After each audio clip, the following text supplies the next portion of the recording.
This weekend on Toonami, the Future Trunks arc finally arrives, English dubbed, the return of Eric Vale and the arrival of Goku Black.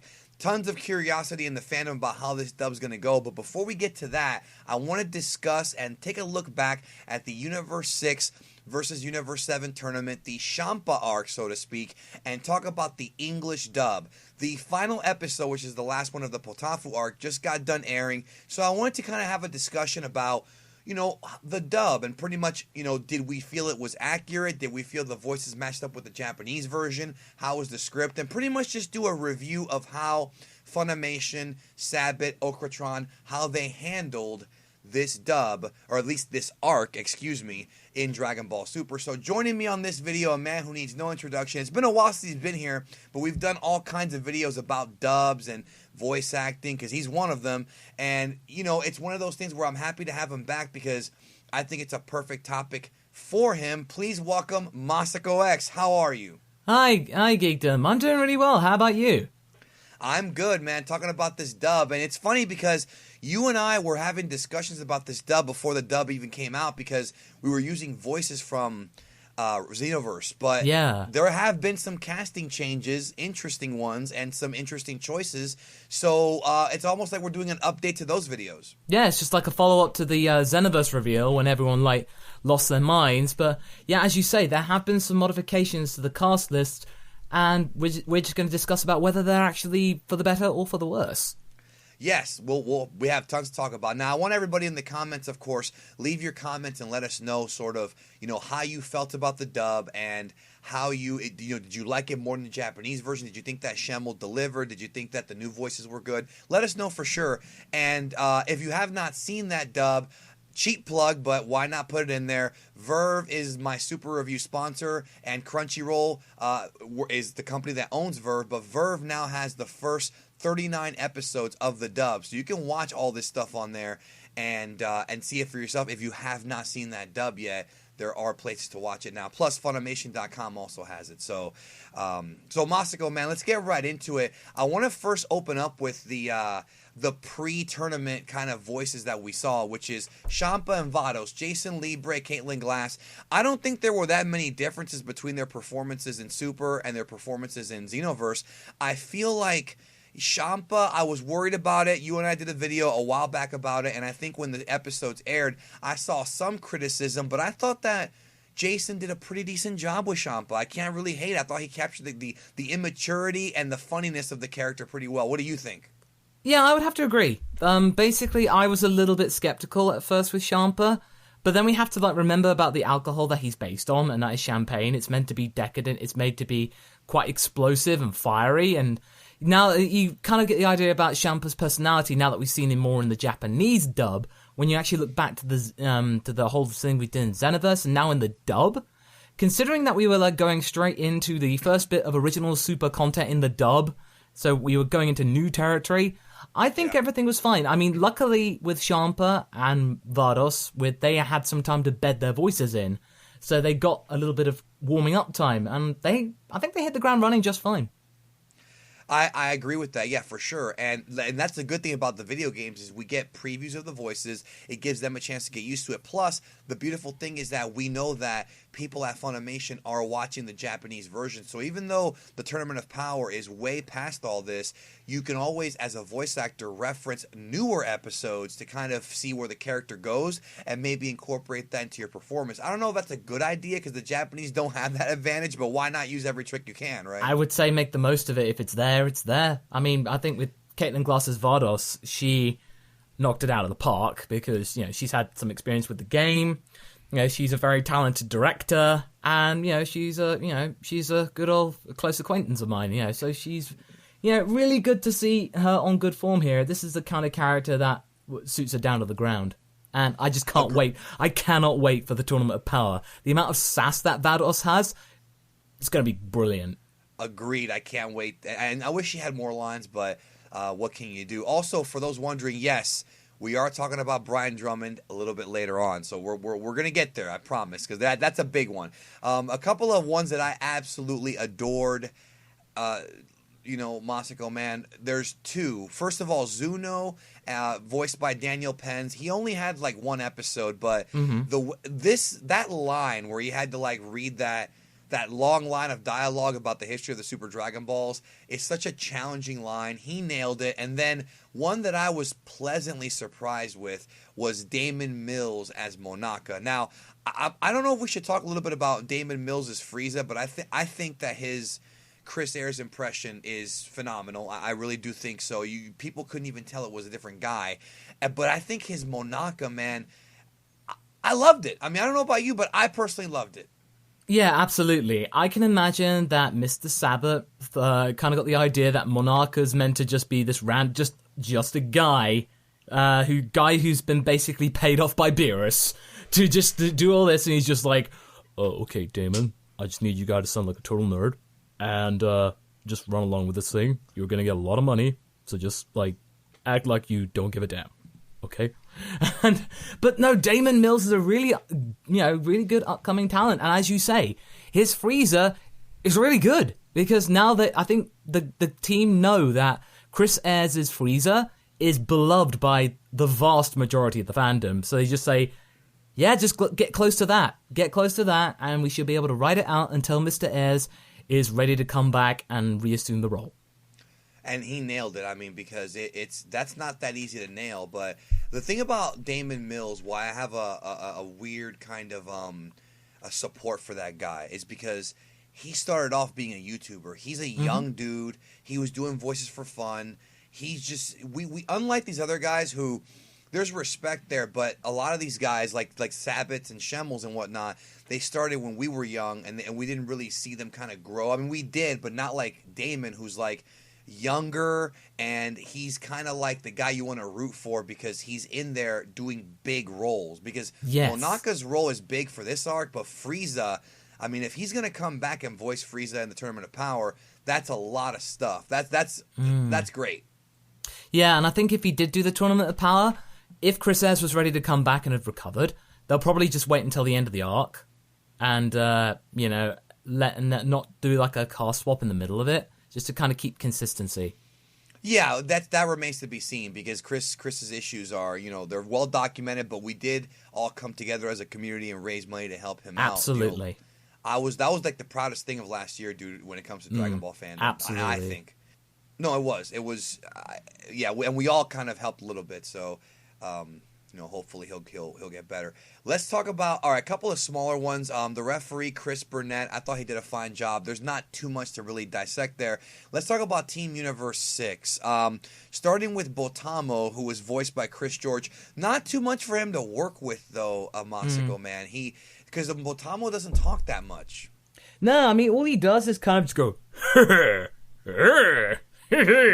and then maybe just goes, you can't hit me, and something that, again, he does not really get much to do. And Botamo is just basically considered by the community to just be Winnie the Pooh Bear. Yeah, he is literally, he's just a gag character, really, just to show that, oh, hey, Goku's still good, he's really powerful, but it was funny getting to see Schemmel kind of like just run circles around this character. We're going to get to Schemmel because I want to talk about the Kaioken scene here shortly. We have to discuss that for sure. So, Greg Ayres is Frost. We covered that in the past. Again, this is like a wink, wink, nudge, nudge thing where you have Chris Ayres playing Frieza, and rather than having Chris Ayres play Frost, which a lot of people thought was going to happen because in the Japanese version, Ryusei Nakama plays Frieza and Frost, instead they went with a little wink, wink and got Chris Ayres' brother Greg to play Frost. And again, good casting choice. And I hate to say this, but it was almost very convenient considering the health issues. Having to recast two voices is worse than having to recast one. So going with Greg was kind of a lucky break in some ways, if you know what I mean. Yeah, no, it was an absolutely fantastic idea and a perfect utilization for voice actors who are brothers. Because, yeah, sure. I mean, basically, you're just going to say to Greg, yeah, just do an impression of your brother, and you could totally ham it up. And I think there's just that unique quality that they're basically, the same people, just with, siblings, but you get that nuance that someone doing a sound-alike just can't get.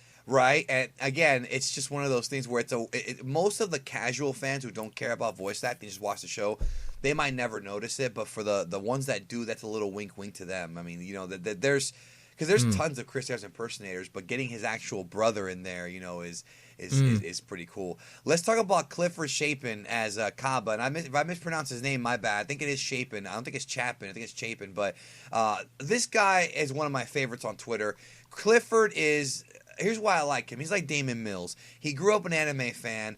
He loves Pokemon to death. Him and I had a big discussion about, the fact that he's got every Pokemon in his Pokedex. He's a humble dude. He's just one of the guys. And he's in Super playing Cabba, who I think is a perfect character for him because Cabba is a humble guy who's just a normal dude. He doesn't have delusions of grandeur. He doesn't have a lot of pride. He's not like, somewhat obnoxious like Caulifla, and I thought that was great casting, and seeing him in the role and seeing how happy he was that as a kid he grew up a fan of Pokemon, Dragon Ball, and all these other anime, and he's pretty much done voices for every show that he was a fan of as a kid except Pokemon. That's a career high, I would say. What do you think about Cliff? Oh, no, Cliff absolutely suits the role down to the ground, because if you think about it, you don't usually get the plucky young boy hero in Dragon Ball. You don't usually get that voice. So it's very weird to see that kind of voice in this show. And he absolutely nailed it. I mean, I liked his voice when he was in the Xenoverse DLC. And now that he's, actually get a chance to do the role and work against Sabbath, you really get that dynamic about the potential master and apprentice. I just think it really works. I love that scene so much. That whole scene. I mean, I love it in both languages, but that whole scene where he's like, remember this pain, man. That was, both of them did so good. Like I actually tagged them on Twitter and I was like, hey, like I loved this so much, like both of them, and because I like to say nice things about nice things to voice actors if they do a good job, because they deal with a lot of BS, and really a lot of it has to do with the old Z dub and some of the problems that went on back then. But and that brings me to my next point, is that Masako and I are saying a lot of very nice things about this dub, because the super dub, to me, in my opinion, is a little bit of a step down from the Kai dub. I think the Kai dub is still a little bit superior. Super dub has some script issues that I thought were a little wonky, especially early on, that are kind of annoying. But either way, the super dub is significantly better than the Z dub, not just because the script is better, but because Sabbath is actively finding voices that match the characters versus back in the day when it was just whatever, Yeah, basically, the Tiffany Vollmer was, I think, one of the receptionists. Yeah. And they had to basically just hire whoever they could get. Exactly, yeah. And then Sabbath had to voice like 12 characters, and now it's a lot because easier. It was cheaper, pretty much. Yeah, he didn't, and we talked about that too. He didn't get paid extra for that. It was just the minimum. So it's not like just while you're here, can you voice this guy? Right. Oh, voice this guy. Oh, he's probably not going to be there for long. Yeah. And now I think it's produced a lot better. Again, there are some script issues that I had here and there. A couple of dub changes that I thought were a little annoying, but not anything that I thought really took away from the show. But the next topic is going to be a controversial one, because we can't really say that many nice things, because this voice got a lot of heat. There was a lot of talk in the fandom about this when it aired, and people were very divided on this, and I'm talking about Magetta. Oh, chugga, no like. Tell us about it, man. You have the floor. Okay, well, basically, a lot of people refer to our joke in DBZA with Android 19 basically just being text-to-speech, and that worked for some reason, because there wasn't really much to go for with Android 19. But with Magetta, I think that was a bit of a misstep. I know what they were going for, like they're the automatons. Yeah. They are basically... They are literal walking, talking robots, bits, chunks of metal. Yeah. But the thing is, though, the Magetta in the Japanese dub had personality. They're metal men. Yeah. And so that means they are living creatures. And even if they just say, Chopo, you can carry a lot of... There's still somebody speaking it. And you can still convey emotion without saying actual words. So, just seeing Magetta go, Chopo, you think, oh, he's so sad. Oh, you feel empathy for the guy. But with this Magetta thing, you just go like, this is jarring. Yeah, it's funny because when that episode aired, a bunch of people were like, dude, they ruined Magetta. And I was like, all right. So I checked it out, and at first, when I first heard it, I didn't hate it. I was like, okay, well, it's fine. I don't hate it. I don't see what the big deal is. And then when I sat back and I thought about it, I was like, wait a minute. The scene where Magetta cries after losing to Vegeta, how are they going to do that? And that's when it kind of hit me like, okay, they did screw up a little bit because, yeah, this character has personality. Like you said, you pretty much said everything I was going to say. Like, I don't know what they're going to do for the Tournament of Power. They're probably going to keep it the same because I feel like it's too late now. Like, I feel like that scene where he cried is sort of already in the can, and that was kind of the big scene for Magetta that really showed emotion. There's not anything too close to that in the Tournament of Power. The only way I can think they can do is that they do a retcon in the dub saying he's had an upgrade and a personality change to get rid of the fact that he's not going to get insulted. That's the great only idea. way I think they could do that. You're They'll a just genius, say, "Oh, bro. we just upgraded him, so that means he won't be susceptible to insults." You're a genius, dude. Well, they could also, I mean, I don't think the Blu-ray for Volume 3 is out yet, so they could always go back and fix that too. I mean, we know that they have gone back and changed things.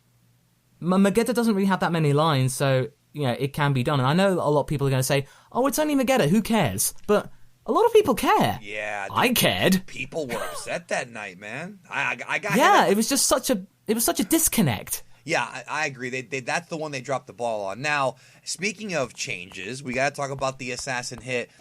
Originally, it was Aaron Roberts, and when he was in Xenoverse, I thought he did a pretty good job, but I was noticing afterward, like I want to say not right away, but like maybe a few weeks after we did our video about Hit and after people were playing the game more, there were some criticisms about Aaron Roberts' performance, and he was recast. And there's, by the way, I want to clarify, there's no like behind the scenes turmoil with this. There's no heat between Roberts and Sabat. It's been discussed. It was just they thought that somebody else could fit the role better, and they went with Matthew Mercer. And it's one of those things where I didn't realize how much better Mercer was for this role until I actually heard him. Matthew Mercer, first of all, this guy's got tons of experience. He's a top tier guy. What a great freaking... I'm actually surprised he wasn't Jiren, to be honest with you. Yeah, they could have saved him for Jiren. But then again, with Hit, you feel like it works because basically people know Matt Mercer these days as McCree from Overwatch. Right. It's basically everyone's saying, "Oh, hey, McCree's in Super." They're basically doing that, and it works. And, I just think it's fantastic. Yeah. And I can't wait to play fighters and, try out Hit, and it's just going to be like, oh boy, okay. This was like, I was like, oh, okay, they recasted him, but Matt Mercer, Sabat's really going all out with this one. Okay, yeah, no, and I was like, I don't even need to hear this. It's just going to be great. It was almost like they realized during the production that Hit was a big character and that he would be important. And they said, okay, like let's change it up a little bit. And again, people need to understand, I'm not saying that Aaron Roberts is a bad VA.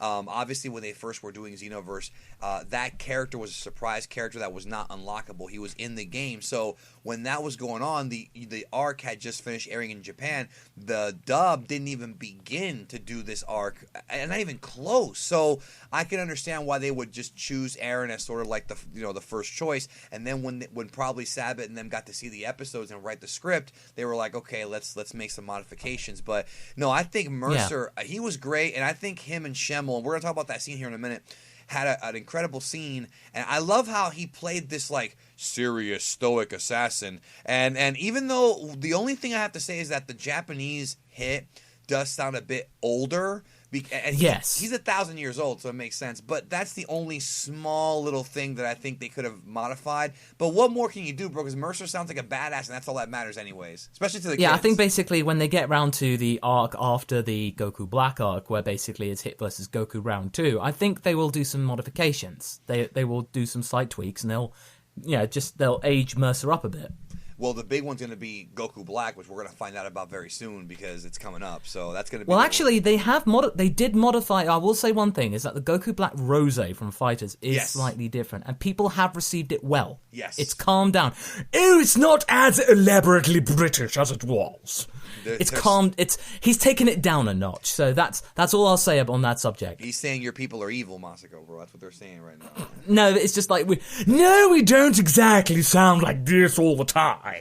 Yeah, it's measured down a bit, and that's more authentic. I agree. Now, we should discuss, if you have any thoughts on any particular scenes that you enjoyed. In the dub, I liked the Vegeta Cabba stuff a lot. The Magetta stuff, like you talked about, was not as good as in the Japanese version, but the big one that everybody was losing their minds over was Schemmel screaming. Again, the dude, he's a great screamer, whatever that means, and the scene with him and Hit and the Kaioken scene, I thought was incredible. I thought him and Nozawa both left it all in the booth. And, people were praising that one, dude. We got to give him credit where credit's due, Absolutely. No, that scene cannot be faulted. I don't really have much else to say other than the fact that that was one of those moments that, even in the Japanese dub, I knew this was going to be one of those moments that people will go like, yes, this is when Super started to catch people's attention. As in, like, yes, Super is worth paying attention to. Yeah, and people were saying that Schemmel's performance was better than Nozawa's in some cases, which I hate comparing them. I can't stand people who do that, but not people who do that. You can't really do that, if I'm honest, because there are different performances. Schemmel's going for the superhero-like character, Nozawa's going for the the innocent child, and how when they actually respond to rage and stuff like that, it's different performances, horses for courses. And they both screamed like crazy and damn near passed out probably during this scene. So, you gotta remember that Nozawa is in her 80s. Yes, and she's still doing it, and Schemmel's not even close to his 80s. So, were there any other scenes that you felt were we wanted to discuss before we move on to Brian Drummond? Anything that you think you enjoyed? Well, we got to consider the whole Zeno thing. Sarah thank you. Weidenheft. Yes, basically, Sarah that's one of my favorite scenes. Is that she basically sounds perfect, like perfect. It's almost like the Japanese voice actress was brought over and speaks English. No, it's actually even more twisted. Like, you've been doing this without me. How you doing? Like, kind of almost that more creepy. There's more creepy, whereas the Zeno in the Japanese one just sounds like a kid. Where I say just sounds like a kid, but I think they upped it more. I'd say good choice. Good choice for Zeno. No, I love her. I was praising her. She was getting so much love that night. See, I'm always happy when these voice actors get love on Twitter, because being a voice actor is not easy. Like, it's not super glamorous either. Like, you're never going to get the real appreciation that regular actors get unless you're a top tier one. So whenever people get a lot of love, it always makes me feel warm inside. And she did a great job. Sounded just like the Japanese VA, which again is Pikachu, for those who don't know, and I'm gonna, and there's way more Zeno coming, dude. There's way more Zeno coming, so she's gonna have a lot of time in the booth. And thanks for bringing that up, because I had almost forgot that. Also, that's all right. I wanted to praise Monica Rial. She's always so great. Like, I love her so much. Like, her YouTube channel just started. Everybody check out Monica's YouTube channel. She wasn't in this arc too much, and it does kind of suck that, what happened with Hiromi Sudu, that hurt, the whole fandom. But her being here and doing Bulma, those scenes with Zuno and the Jocko stuff was just really good stuff, I think.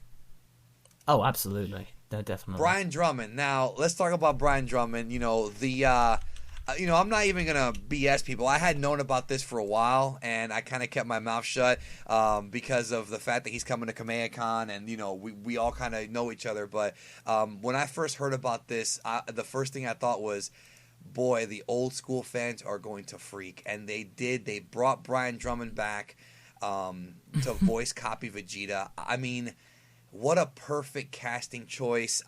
That is the man who is over 9,000, and we could never really hear him play Vegeta again because that's pretty much Sabbath's role now in America, but he came down from Vancouver to do it. It was only a couple of episodes, but I love Brian Drummond to death. Like, this is a man, I know I'm rambling, but I grew up with this dude's voice. I've spoken to him before. I've interviewed him.